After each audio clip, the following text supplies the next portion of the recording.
Hi. മസ്താനിയെ പറ്റിയിട്ട് ഒരു news ഇങ്ങനെ സ്പ്രെഡ് ആവുന്നത് കണ്ടിരുന്നു. തീർച്ചയായിട്ടും അതിനകത്തേക്ക് പോകുമ്പം സ്വാഭാവികമായി നടക്കുന്ന ഒരു കാര്യമാണ് അവരുടെ പാസ്റ്റ് ഹിസ്റ്ററിയൊക്കെ കുത്തിപ്പൊക്കി എടുത്തുകൊണ്ട് വരിക എന്നുള്ളത്.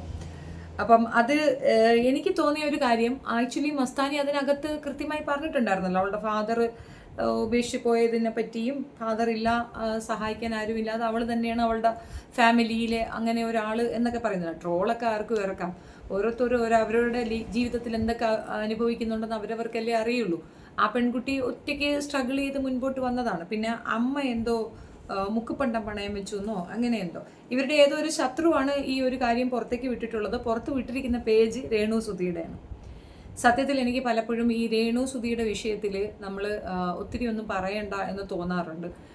കാരണം ഒത്തിരി ഒന്നും എല്ലാവരും കൂടെ ഇട്ട് ആക്രമിക്കേണ്ടല്ലോ എന്നൊക്കെ തോന്നാറുണ്ട്. പക്ഷെ ആപ്റ്റായ സാധനമാണ് ആ പെണ്ണിന് കിട്ടുന്നതെന്നുള്ള തെളിവല്ലേ ഇത്തരത്തിൽ മറ്റൊരു വ്യക്തിയുടെ ക്വയറ്റ് പേഴ്സണലായ, ആരും അറിയാത്ത, മീൻസ് അങ്ങനെ ഒരു ഡിസ്കഷൻ പോലും വെക്കേണ്ട കാര്യമില്ല. അവരാരും ഡിസ്റ്റർബ് ഒന്നും ചെയ്യുന്നില്ല. ഒരു 14 ഡേയ്സ് എന്തോ അതിനകത്ത് ഉണ്ടായിരുന്നു എന്നതിനപ്പുറം മറ്റാർക്കും ഡിസ്റ്റർബൻസ് ഒന്നും വരുത്തുന്നില്ലല്ലോ. അപ്പോൾ അതൊരു ഗെയിം ഷോയാണ്. ഗെയിം ഷോയിൽ രേണുവും ആവശ്യത്തിൽ കൂടുതൽ അനീഷുമായിട്ടൊക്കെ പ്രശ്നമുണ്ടായിട്ടായിരുന്നു, അനുമോളുമായിട്ട് പ്രശ്നമുണ്ടായിട്ടുണ്ടായിരുന്നു. അപ്പോൾ ക്വൈറ്റ് ഒരു നാച്ചുറൽ തിങ് ആണ്. അതിന് ഇത്രയധികം രീതിയിൽ ആ കുട്ടിയെ അവഹേളിക്കാൻ വേണ്ടിയിട്ട് അവരുടെ പേജ് ഉപയോഗിക്കുന്നുണ്ടെങ്കിൽ ഷീ ഡിസേർവ് എന്നാണ് എനിക്ക് തോന്നിയിട്ടുള്ളത്. അവർക്കും ഇതുപോലെ വൃത്തികേടുകൾ കേൾക്കാനുള്ള വിധി ഉണ്ട് എന്നുള്ളതാണ്.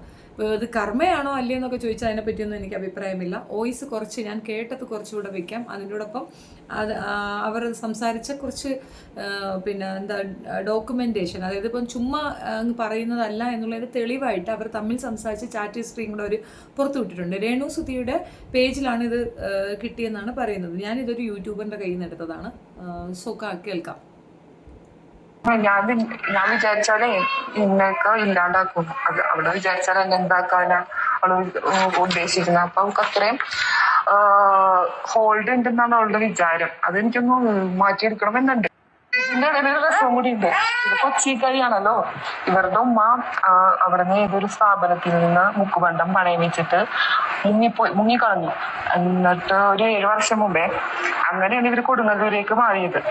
മുക്കുബണ്ടം വെച്ചിട്ട് ഒരു ലിറ്റിൽ ഫ്ലവർ, കൊച്ചിയിലെ പപ്പനയുടെ മുക്കില ലിറ്റിൽ ഫ്ലവർ എന്ന് പറഞ്ഞ സ്ഥാപനത്തിൽ നിന്ന് മുക്കുബണ്ടം പണയം വെച്ചിട്ട് ഓടിക്കളഞ്ഞ ആൾക്കാരാണ്.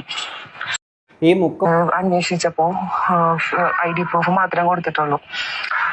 എടുക്കാൻ വേണ്ടി ചെന്നപ്പോ ഈ 1 ഗ്രാം തങ്കത്തിൽ പൊതിന ആഭരണം ഉണ്ടല്ലോ, അതായിരുന്നു. ഇവര് എടുക്കുന്നില്ല. 5 പവന്റെ പൈസ അന്നത്തെ വില കൊടുത്തിട്ട് ഈ അപ്രീസിയേഷൻ ചെയ്ത ആൾ ഇല്ലേ, എടുത്ത ആള് ആത്മഹത്യ ചെയ്തു ഈ അടുത്ത്, അയാളുടെ ജോലി പോയിട്ട്. അതുവരെ ഇവര് അങ്ങനെ പിടികിട്ടാണ്ട് ഇരിക്കാൻ വേണ്ടി കൊച്ചിയിൽ നിന്ന് മുങ്ങിയതാണ് കൊടുങ്ങല്ലൂരിലേക്ക്. അങ്ങനെയാണ് ഇവള് മസ്താനി എന്ന് പറഞ്ഞ പേരൊക്കെ മാറ്റിയത്. കൊച്ചിയിലെ വരാൻ പറ്റുമല്ലോ ഇരിക്കുന്നു. കാരണം കൊച്ചിയില് ആൾക്കാർക്ക് പൈസ കൊടുക്കാതെ പണയം വെച്ചിട്ട് പൈസ അങ്ങനെ പറ്റിച്ചിട്ടുണ്ട്.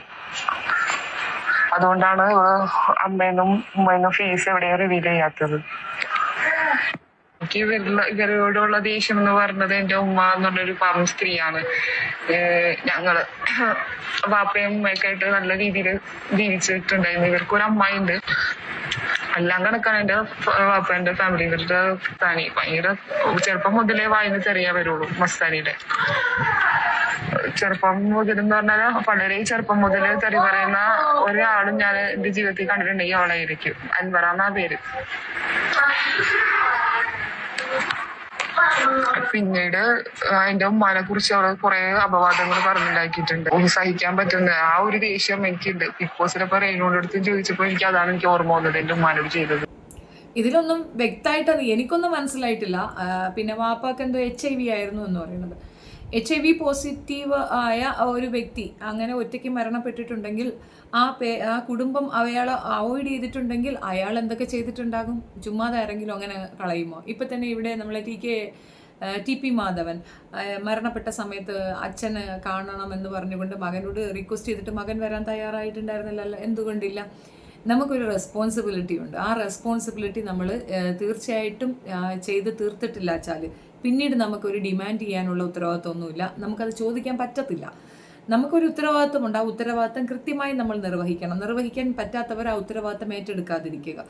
കുട്ടികളെ ഉണ്ടാക്കുക, എന്നിട്ട് തോന്നി കണക്ക് നടക്കുക, പിന്നീട് നിങ്ങളെ വന്ന് ടേക്ക് കെയർ ചെയ്യണമെന്ന് പറഞ്ഞു കഴിഞ്ഞാൽ അതൊന്നും ഒരു ശരിയായ നടപടിയല്ല.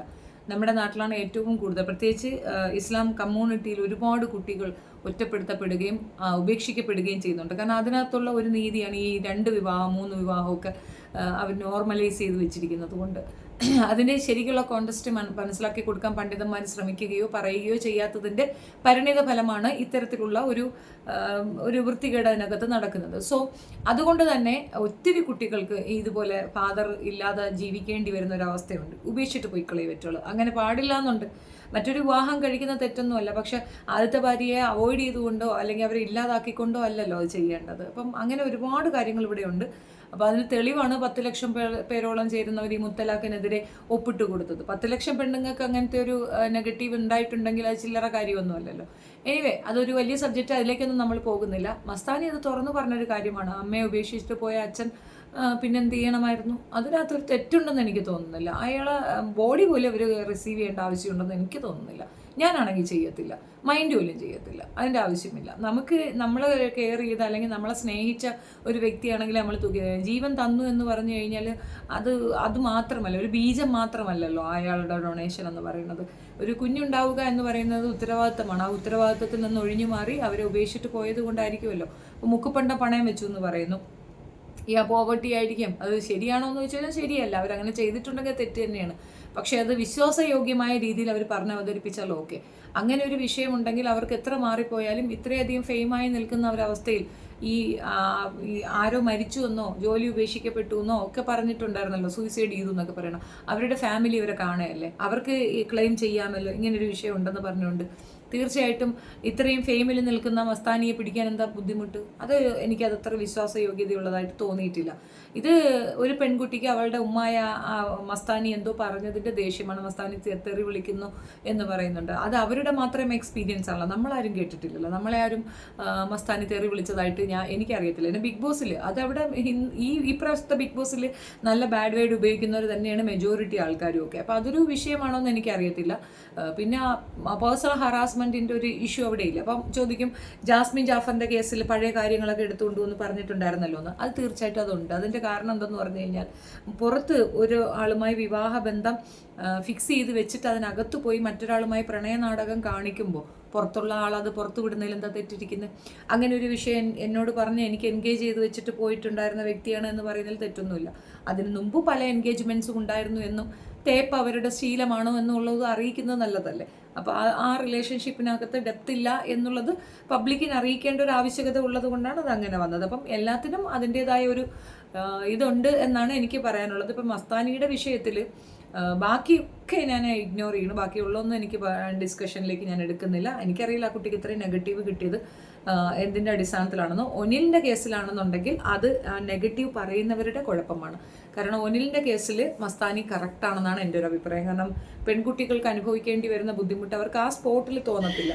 ഇപ്പോൾ അനീഷിൻ്റെ വിഷയം, ഇന്ന് നടന്ന വിഷയത്തിൽ അനീഷിന് അവർ ലിപ്സ്റ്റിക് ഇട്ട് കൊടുക്കുന്ന സമയത്ത് അവർക്ക് റിയാക്ട് ചെയ്യാൻ തോന്നിയിട്ടുണ്ടായിരുന്നില്ല, പിന്നീടല്ലേ അനീഷ് റിയാക്ട് ചെയ്തത്. സോ ദെയർ ഈസ് അത്രയേ ഉള്ളൂ. അവർക്ക് ആ സമയത്ത് റിയാക്ട് ചെയ്യാൻ തോന്നിയിട്ടുണ്ടാവത്തില്ല, പിന്നീടായിരിക്കും അവർക്കത് മനസ്സിലായി തോന്നുന്നത്. അങ്ങനെ ഉണ്ടാവില്ല. അപ്പം സ്പോട്ടിൽ തോന്നണമെന്ന് വെച്ചാൽ അവർ എങ്ങും കയറി പിടിക്കുകയൊന്നുമല്ലല്ലോ, മീൻസ് അതൊരവസ്ഥയല്ലല്ലോ. അപ്പോൾ മസ്താനിയുടെ വിഷയത്തിൽ മസ്താനി അന്തം വിട്ടിരുന്നു, ഒന്നിൽ അത് സോറി പറഞ്ഞിരുന്നു. പക്ഷെ പിന്നീട് ആ ഒരു പിടിച്ചതിൻ്റെ ഒരു ടൈം അത് അവർക്ക് കൺഫ്യൂഷൻ തോന്നിയിട്ടുണ്ടാവും. അതൊരു വലിയ ഇഷ്യൂ ആക്കണമെന്നുണ്ടെങ്കിൽ മൈക്കൂരി വെച്ചിട്ട് നമുക്ക് ഡ്രസ്സിംഗ് റൂമിൽ പോയി ഡിസ്കസ് ചെയ്യാമെന്ന് മസ്താനി പറയത്തില്ലല്ലോ. ആകെ മൊത്തത്തിൽ മസ്താനി മിസ്റ്റേക്ക് ആണോ എന്ന് ചോദിച്ചാൽ ഈ വിഷയത്തിൽ അല്ല എന്നാണ് എൻ്റെ ഒരു ഭാഗം. ബാക്കി അറിയില്ല. ആൻഡ് ക്യാരക്ടർലെസ് ഇഡിയറ്റ് ആയതുകൊണ്ടാണ് രേണു സുധി പുറത്തു വന്നിട്ട് വീണ്ടും അത്തരത്തിലുള്ള കുൽസിതങ്ങൾ വീണ്ടും തന്നെ ചെയ്തുകൊണ്ടിരിക്കുന്നത്. അപ്പോൾ അത് കണ്ടാൽ തന്നെ മനസ്സിലാവുമല്ലോ. രണ്ടുപേരുടെയും ക്യാരക്ടർ ടാലി ചെയ്യാൻ പോലും പറ്റത്തില്ല. ആങ്കറിങ് നടത്തിക്കൊണ്ടിരിക്കുന്ന ഒരു പെൺകുട്ടിക്ക് അത്യാവശ്യം അവർ ഇൻ്റർവ്യൂ എടുക്കുന്ന ആളുകളുടെ വിവരങ്ങൾ അവർക്ക് കിട്ടും. അപ്പോൾ മീഡിയയിൽ നിൽക്കുന്ന പേഴ്സൺസിൻ്റെ ഒരു എബിലിറ്റി അതാണ്. അവരോട് ഫൈറ്റ് ചെയ്യാൻ പോകരുതെന്ന് പറയുന്നത് ഓരോ വ്യക്തിയുടെയും A to Z അവരെടുത്ത് വയ്ക്കും. ഇപ്പം മമ്മൂട്ടിയോ മോഹൻലാലോ ചെറിയൊരു പനി വന്ന് ഹോസ്പിറ്റലൈസ് ആയാലും നിങ്ങൾ ഏത് മീഡിയ പേഴ്സണെ വിളിച്ചു ചോദിച്ചാലും അയാൾ ജനിച്ചിടം തൊട്ട് ഇതുവരെ ഏത് സമയത്തേക്ക് ഹോസ്പിറ്റലിൽ പോയി അതുവരെയുള്ള സ്റ്റോറി അവർ കളക്ട് ചെയ്ത് വെക്കും. അതവരുടെ ഡ്യൂട്ടിയാണ്, അവരുടെ ജോലിയാണ്, അതവരുടെ പ്രൊഫഷനാണ്. പിന്നെ പലരും പറയുന്നത് കേട്ടു, ഈ ട്രാൻസ് വിഭാഗത്തിലുള്ളവരെയൊക്കെ ഇൻ്റർവ്യൂ എടുത്തപ്പോൾ സൂപ്പറാ ഡൂപ്പറാ എന്നൊക്കെ പറഞ്ഞിട്ട് പിന്നെ അവിടെ പോയി പറഞ്ഞാൽ എന്താന്ന്, അവിടെ നിങ്ങളാരും അഭിപ്രായം ചോദിച്ചില്ലല്ലോ. മസ്താനിയുടെ അടുത്ത് നിങ്ങളുടെ അഭിപ്രായം എന്താണെന്ന് ചോദിച്ചില്ലല്ലോ. നിങ്ങൾ കാണാൻ സൂപ്പറാ അത് പറയുന്നതിൽ ഇപ്പോൾ എന്താ? അതവരുടെ ഡ്യൂട്ടിയാണ്, അതവരുടെ ജോബാണ്. അവരല്ല ആ ചാനലിൻ്റെ അധികാരി. അവർ ജസ്റ്റ് ഇൻ്റർവ്യൂ എടുക്കുന്ന ഒരു പേഴ്സണാണ്. പൈസ കൊടുത്ത് അവരെ കൊണ്ട് ചെയ്യിക്കുന്നതാണ്. അവരവരുടെ ജോബാണ് അവിടെ ചെയ്തിട്ടുള്ളത്. അതും ഇതൊക്കെ കമ്പാരിസൺ ചെയ്യുന്ന വിവരക്കുറവ് കൊണ്ടാണെന്നാണ് എൻ്റെ ഒരു അഭിപ്രായം. നിങ്ങളുടെ അഭിപ്രായം കമൻറ്റ് രേഖപ്പെടുത്തുക. വീഡിയോ ഇഷ്ടപ്പെടുകയാണെങ്കിൽ like, share and subscribe. Thank you.